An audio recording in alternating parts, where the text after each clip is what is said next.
परम मंगलमय भगवत स्वरूप श्रीमद् भागवत महापुराण अंतर्गत द्वितीय स्कंध में महामुनि श्री सुखदेव जी की वाणी का शुभारंभ हुआ। परीक्षित ने प्रश्न किया है कि मरने वाले को क्या करना चाहिए। सुखदेव जी बोले, राजन, ये सार्वभौम प्रश्न है, क्योंकि मानव मात्र मृत्यु का ग्रास है। इस मृत्यु लोक में जो आया है, जाना तो सबको है, पर जाने की तैयारी कोई नहीं करता। अरे अपने ही देश में किसी बड़े शहर में कहीं अचानक जाना पड़े तो कम से कम घंटे 2 घंटे पहले सूटकेस सजाना पड़ता है, तैयारी करनी पड़ती है। और कहीं विदेश जाना हो तो फिर तो कहना ही क्या है, महीनों पहले से तैयारियां चलती हैं। पासपोर्ट बना कि नहीं, वीजा मिला कि नहीं, वहाँ की मुद्रा की व्यवस्था हुई कि नहीं, आदि आदि बहुत सारी। जितनी लंबी यात्रा उतनी तैयारी। पर एक देश ऐसा है जहां जाना सबको पड़ता है, पर तैयारी के नाम से कोई तैयार नहीं, सब निश्चिंत। इसलिए ऐसे पथिकों के लिए परीक्षित तुमने प्रतिनिधि बन के बहुत बढ़िया प्रश्न कर दिया। सावधान होकर के सुनो परीक्षित। मृत्यु से जो मुक्ति चाहता हो वो मृत्यु के मालिक से अपना संबंध स्थापित कर ले। बोलो राधे राधे। मृत्यु से वो डरते हैं जिनका मालिक से संबंध नहीं। बड़े बड़े अधिकारियों से मित्रता हो जाए तो फिर छोटे मोटे पुलिस वालों से, कर्मचारियों से डर थोड़ी लगेगा। और मालिक से घनिष्ठता हो तब। तो मृत्यु का मालिक कौन है? भगवान कहते हैं, मद भयात बाति वातोयम सूर्यस्तपति मद भयात वर्षतीन्द्रो दहत्यग्निः मृत्युश्चरति मद भयात्।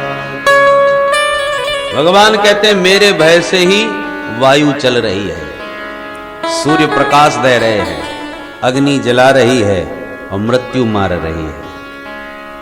इन सारे कर्मचारियों के मालिक हैं माधव। भगवान के ये सब कर्मचारी हैं। किसी की हिम्मत नहीं जो हड़ताल कर जाए। भगवान ने सूर्य भगवान से कहा कि तुम सारे जगत को प्रकाश दो, बदले में ये लोग आपको 1 लोटा पानी देंगे। आज का हमने वो भी छोड़ दिया। और सूर्य भगवान के हम तो हड़ताल करेंगे। लोगों ने पानी देना बंद कर दिया हमको।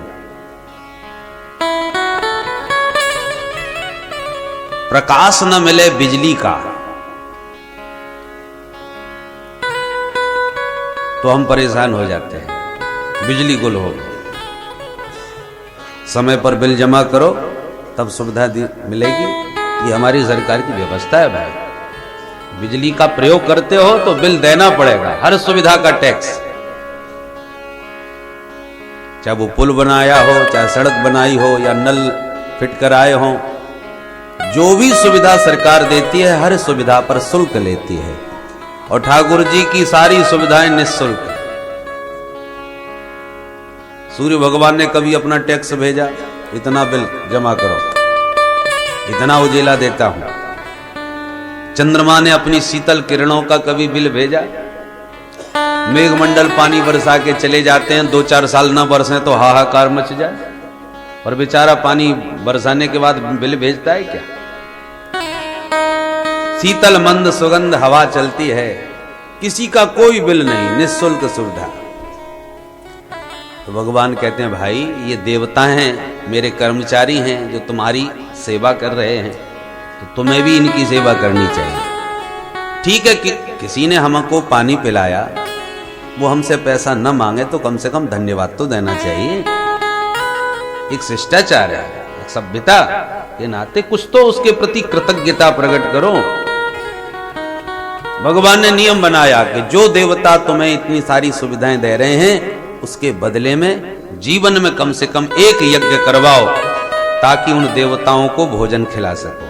सूर्याय स्वाहा, चंद्राय स्वाहा, वायवे स्वाहा, ये सारे देवताओं को जो साकल्य के माध्यम से भोजन कराया जाता है, भोजन पाके देवता प्रसन्न होते हैं। तो प्रसन्न होंगे तो समय पर हर सुविधा आपको व्यवस्थित देंगे। और यदि आपने उनका ध्यान बिल्कुल नहीं रखा तो कभी कभी अपना कोप भी प्रकट करते हैं। पता चला भूकंप आ गया, न जाना कितना विनाश लीला हो गई, सुनामी आ गई, न जाने कितनों को गटक गई। ये प्रकृति के प्रकोप हैं। इसलिए इन देवताओं को प्रसन्न रखने के लिए यज्ञादिक कर्म करते रहना चाहिए।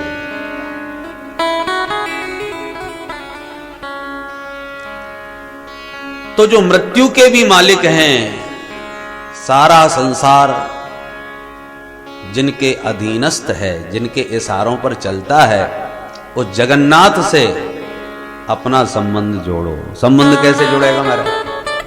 उसके लिए क्या करें? तस्मात् भारत सर्वात्मा भगवान ईश्वरो हरि, श्रोतव्यः कीर्तितव्यश्च स्मर्तव्यत्येक्षता भयम्।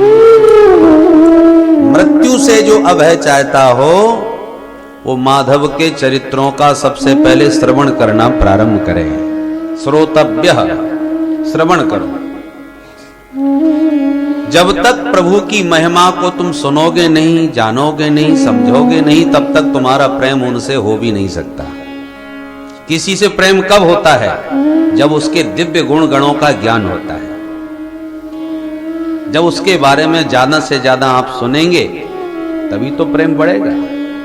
तो भगवान से प्रेम बढ़ाना है, भगवान से संबंध यदि आपको स्थापित करना है, तो सबसे पहला साधन है श्रोतव्यः, श्रवण करो। 3 उपाय बताए: श्रोतव्यः, कीर्तितव्यः, स्मर्तव्यः।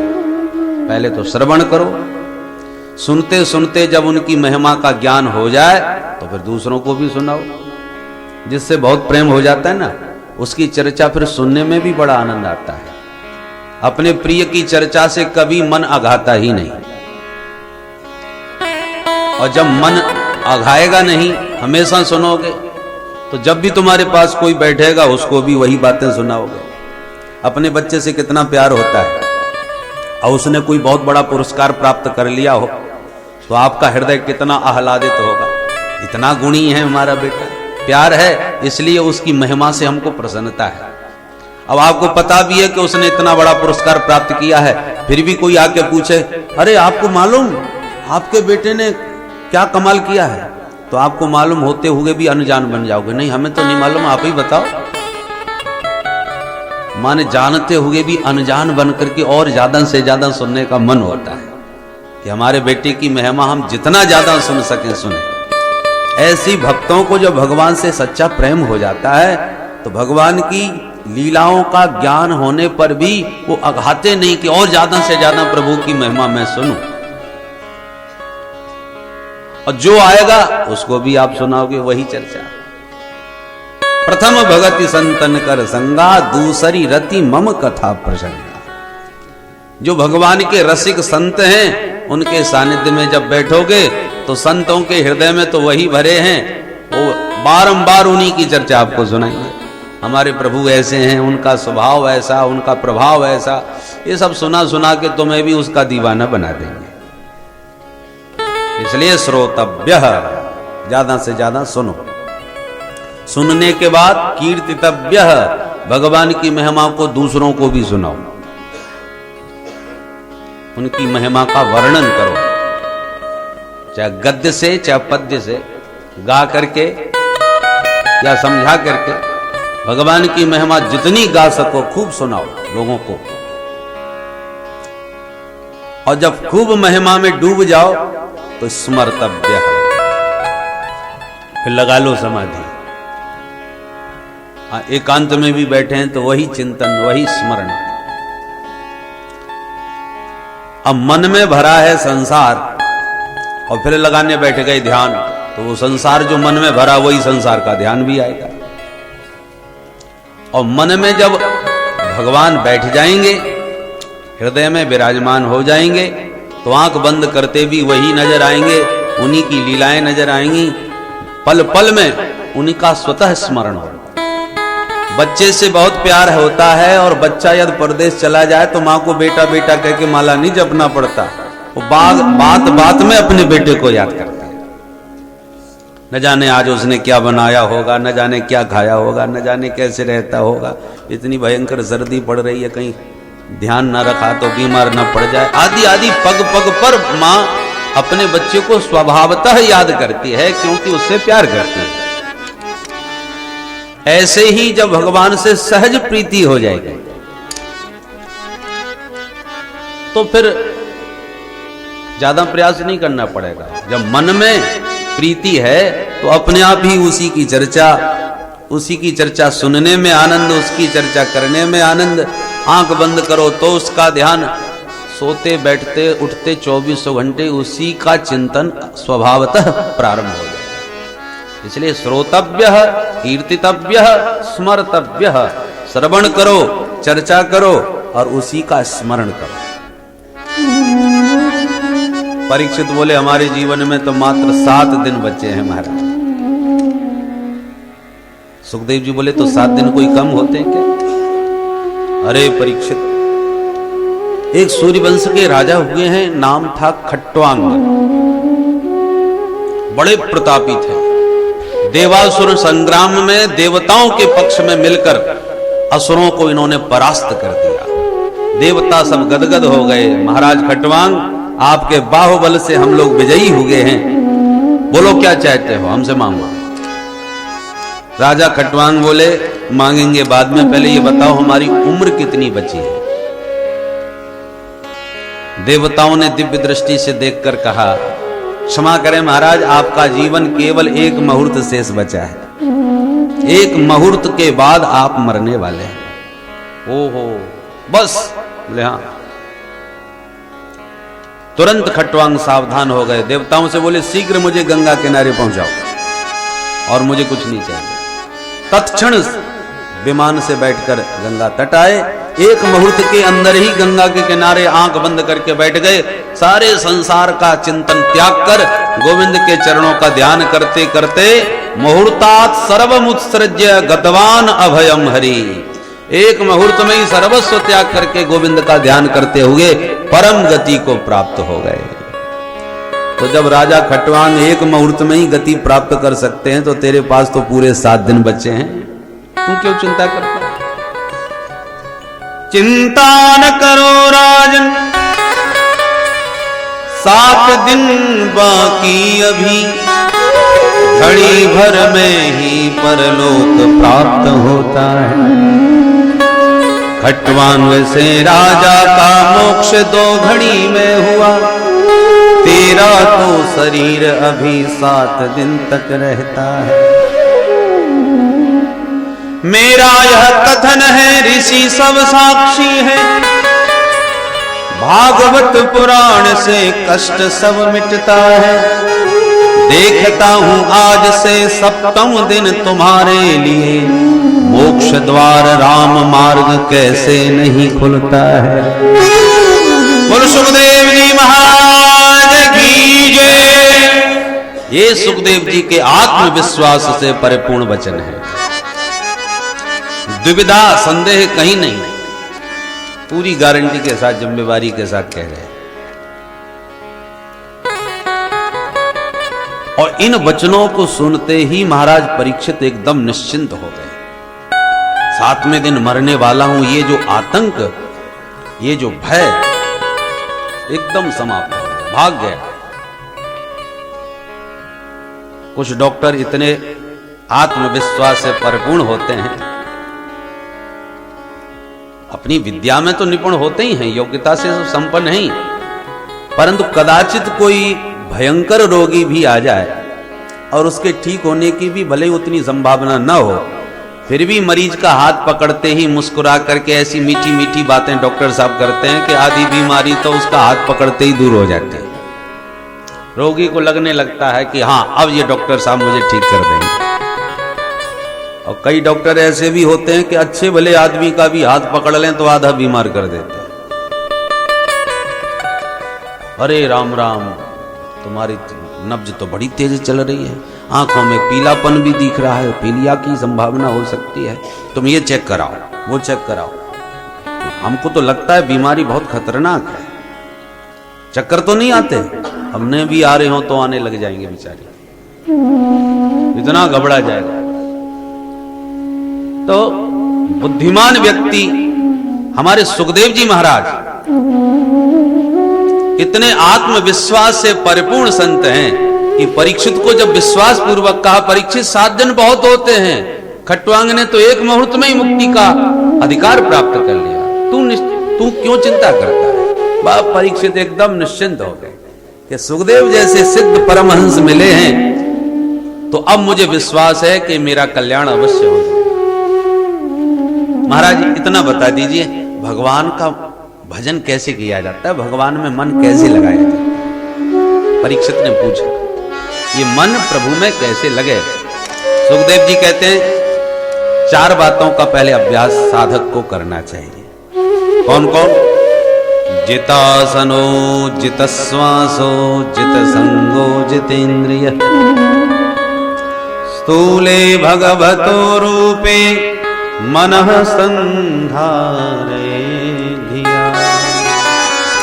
जितासन, पहले आसन की सिद्धि होनी चाहिए। एक आसन पर रीढ़ की हड्डी सीधी करके अधिक से अधिक बैठने का बढ़िया अभ्यास हो, आसन सिद्ध हो।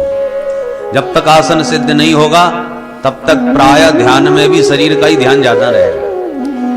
जो ध्यान लगाने बैठे 5 मिनट में कमर दुखने लगी, फिर घुटने में दर्द होने लगा, फिर पैर पसारने लगे, तो पूरा ध्यान तो शरीर में ही धरा हुआ है। इसलिए जितासन, आसन को जीतो। दूसरी बात जितश्वास, प्राणायाम के अभ्यास से श्वास पर नियंत्रण करो। श्वास का मन का बहुत संबंध है। श्वास पर जितना नियंत्रण होगा मन पर भी उतना ही नियंत्रण हो जाएगा। मन में यदि क्रोध आ जाए तो आप अनुभव करें श्वास भी तेज हो जाएगी, उसमें भी उष्णता आ जाएगी, गर्माहट आ जाएगी, गरम गरम श्वास निकलने लगती है क्रोधावेश में। तो क्रोध मन में आया तो श्वास भी गर्म, तो मन और श्वास का संबंध है। अतः प्राणायाम का जो जितना अधिक अभ्यासी होगा मन पर भी उसका उतना ही नियंत्रण होगा। तीसरी बात जितसंग, दुस्संग से बचे, सत्पुरुषों का संग करें। जैसी संगत वैसी रंगत।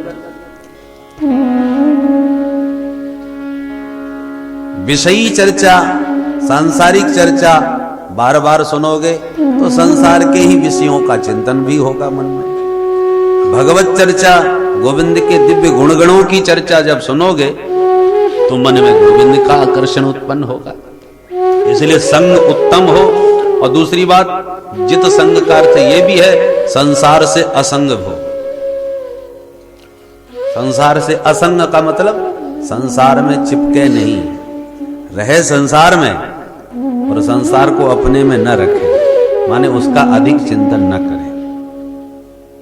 जित संग का तात्पर्य जैसे नारियल में गोला जो रहता है ऐसे संसार में रहे। नारियल 2 प्रकार के होते हैं, कच्चे और पके। तो कच्चा नारियल होता है ना, वो एकदम चिपका रहता है। जैसी नारियल फूटा कि गोला संग में ही फूटेगा, क्योंकि उससे एकदम चिपका है। और जब परिपक्व नारियल हो जाएगा तो फोड़ो नारियल, नारियल ही फूटेगा, गोला नहीं फूटने वाला, वो निकल के अलग, क्योंकि अब परिपक्व हो गया है। बस संसार में इसी प्रकार से हम लोग रहते हैं। जो कच्चे हैं माने अज्ञानी हैं, वो संसार में चिपक करके रहते हैं। तो संसार तो है नाशवान, तो जिन जिन से चिपके हैं उनके नाश में वो अपना ही नाश देखते हैं। मकान फूट गया तो हाय मैं मर गया, पत्नी को कुछ हो गया तो हाय मैं बर्बाद हो गया। तो जिंदगी भर वो बेचारा रोता ही रहता है, क्योंकि जहां जहां जिन जिन में चिपका हुआ है उनके नाश में उसे अपना ही नाश दिख रहा है। मैं लुट गया, मैं बर्बाद हो गया, आदि आदि जिंदगी भर ऐसे ही रोता रहता है। और जो ज्ञानी पुरुष होते हैं, प्रबुद्ध जन होते हैं, वो संसार में रहते हुए असंग हो जाते हैं। संसार तो नाशवान है, जो भी देख रहे हैं, जिनसे भी मिल रहे हैं, किसी न किसी दिन कभी न कभी सबको काल के गाल में जाना है। इसलिए संत संसार में रहते हैं, व्यवहार भी संसार का सब करते हैं, परंतु चिपकते किसी में नहीं, इसलिए वो असंग है। अज्ञान माने ज्ञानी और अज्ञानी में इतना ही अंतर होता है, क्योंकि जानते हैं कि ये सब आज नहीं तो कल काल कबलित होने वाले हैं। दूसरे दृष्टांत से देखें, नौका में, पानी में नौका, नौका पानी में तो बहुत अच्छी लगती है, और नौका में पानी हो तो डूब जाएगी और डुबा भी देगी। और पानी के ऊपर नौका है तो तर जाएगी और तार भी देगी, स्वयं भी तरती है और लोगों को भी तारती है। तो जो संत संसार में नौका की तरह विहार करते हैं तटस्थ भाव से, वो स्वयं तो तरते ही हैं, दूसरों को भी तारते हैं। और जो संसार को अपने भीतर भर लेते हैं, वो स्वयं भी डूबते हैं और न जाने कितनों को भी डुबाते हैं। इसलिए संसार में असंग होकर के जित संग और जितेंद्रिय, चौथा साधन बताया, बोले इंद्रियों पर संयम रखे। आपके जीवन रथ में 10 घोड़े हैं, पंच ज्ञान इंद्रियां, पंच कर्म इंद्रियां, ये जीवन रथ के चलाने वाले घोड़े हैं। अब आपके रथ में 10 घोड़े हों, 10 को आपने स्वच्छंद छोड़ दिया, परिणाम क्या होगा? रथ किसी गड्ढे में गिरेगा, क्योंकि मनमुखी घोड़े हैं। तो रथ की खींचातानी कर रहे हैं, अपने अपने ढंग से चल रहे हैं। आंख कहती है बढ़िया रूप दिखाओ, तो कान कहते हैं बढ़िया संगीत सुनाओ, तो जिह्वा कहती है बढ़िया माल खिलाओ, त्वचा कहती है बढ़िया सुखद स्पर्श कराओ। तो जैसे किसी की अनेक पत्नियां हों, तो अनेक पत्नियों में घिरे पति की दुर्गति होती है। वो कहती है मेरे लिए ये लाओ, वो कहती है तो मेरे को क्यों नहीं लाए, विडंबना बेचारी की। बहवः सपत्न इव गेह पतिम लुणंती। ऐसे ही यदि आपने अपनी इंद्रियों को स्वच्छंद कर दिया, तो तुम्हारे जीवन रथ को न जाने किस गर्त में गिराएंगी। इसलिए जो गड़बड़ करे उसी में चाबुक पड़े, तब घोड़े ठिकाने चले। देखना इंद्रियों के न घोड़े बढ़े, इनमें हरदम ये संयम के घोड़े पड़े। अपने रथ को सुमार्ग लगाते चलो, कृष्ण गोविंद गोपाल गाते चलो। तो भगवान नाम का आश्रय लेते हुए जितेंद्रिय, इंद्रियों पर संयम रख करके घोड़े हमारे अनुसार चलें, हम घोड़ों के अनुसार थोड़ी चलेंगे। हम जो देखना चाहें वो आंख देखे, ये थोड़ी आंख जो देखना चाहे वो ही हम देखने लग जाए। हम जो सुनना चाहें कान वह सुने, ये नहीं कि जो कानों को पसंद आवे हम वही सुनने लग जावे। घोड़ों के बिना रथ भी नहीं चलने वाला, और घोड़े गड़बड़ करें तो भी रथ की दुर्गति। हर सारे जीवन में संतुलन की आवश्यकता है। आंख न हो तो भी ठीक नहीं, और आंख स्वच्छंद हो वो भी ठीक नहीं। देखो हर चीज का उपयोग दुरुपयोग दोनों होता है। सरकार ने आपको बंदूक दी थी आत्मरक्षा के लिए, पर उसी आत्मरक्षा के लिए प्राप्त बंदूक से आप डकैती डालने लग जाओ, आतंक फैलाने लग जाओ। उद्देश्य तो ये नहीं था बंदूक का। उसी प्रकार भगवान ने जो इंद्रियां दी हैं उनका सदुपयोग करो। भगवान ने आंख दिए हैं अपनी माधुर्य पूर्ण छवि को निहारने के लिए, कान दी हैं अपनी मधुर बंसी की तान सुनाने के लिए। तो जो भगवत सेवार्थ इंद्रियां मिली थी उनका हम विषयों का रसपान करते हुए उनको बहिर्मुख बना दिए। इसलिए जितेंद्रिय, इन पर संयम होना चाहिए। इन 4 बातों का अभ्यास करने के पश्चात भगवान का स्थूल और सूक्ष्म दो रूप है। स्थूल रूप यह है कि संसार में जहां तक जो भी हमें दिख रहा है सब परमात्मा का ही विराट शरीर है। ये जितनी भी हरी भरी हरियाली घास नजर आती है ये भगवान के विराट शरीर में छोटी छोटी रोमावली है। बड़े बने वन उपवन अरण्य जो दिखाई पड़ रहे हैं, घने जंगल, ये भगवान की अलकावली है। शरीर में रोम होते हैं, छोटे छोटे केस होते हैं बड़े बड़े, तो जो जंगल हैं ये भगवान की अलकावली, घुंघराले केस, और जो छोटी छोटी घास है दूरबा है ये भगवान की रोमावली। ये जितने बड़े बड़े पहाड़ दिख रहे हैं ये भगवान के शरीर की हड्डियां हैं। ये गंगा यमुना सरस्वती आदि जो बह रही हैं ये भगवान के शरीर की नाड़ियां हैं। और जो भी सुंदरता संसार में कहीं भी नजर आवे, जिस सौंदर्य से आपका चित्त आकर्षित हो जावे, वही सौंदर्य भगवान की मुस्कुराती हुई मुस्कान है। हासो जनोन्माद करी च माया, सुखदेव जी कहते हैं इसी मुस्कान का नाम माया है। भगवान मुस्कुराएं और व्यक्ति मोहित न हो जाए, ये कैसे संभव? तो जहां जहां मन मुग्ध होवे उसी में भगवान की मुस्कान का दर्शन करे। जैसी दृष्टि वैसी सृष्टि। संसार नहीं बदल सकता, वो तो जैसा है वैसा रहेगा। आप अपनी दृष्टि बदल दो तो सारा संसार बदल जाएगा। बोलो राधे राधे राधे राधे। तो सुखदेव जी कहते हैं परीक्षित, ये सारे संसार में ही परमात्मा के स्थूल देह का दर्शन करो, उसके बाद वो सूक्ष्म का ध्यान कर पाओगे। पहले जो दिख रहा है उसी को जगन्नाथ के रूप में देखने का अभ्यास करो। सिया राम में सब जग जानी, ऐसी दृष्टि बनाओ। इतनी ऊंची स्थिति एकदम नहीं बनेगी, पर धीरे धीरे उस स्थिति में पहुंचने का अभ्यास करते रहना चाहिए।